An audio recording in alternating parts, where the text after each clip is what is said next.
Zdaj začenjamo z državnim turnirjem ekipnih dvojic. Vsaka ekipa tvori vsaj 4 igralce, 2 dvojici, na gor ni omejitve, lahko do 5 in 6 zraven.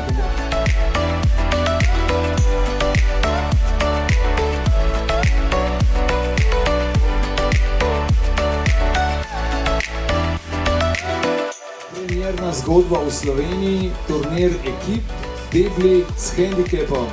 Novinarji pa že peljejo, lahko rečemo, drugi del svojega državnega prvenstva.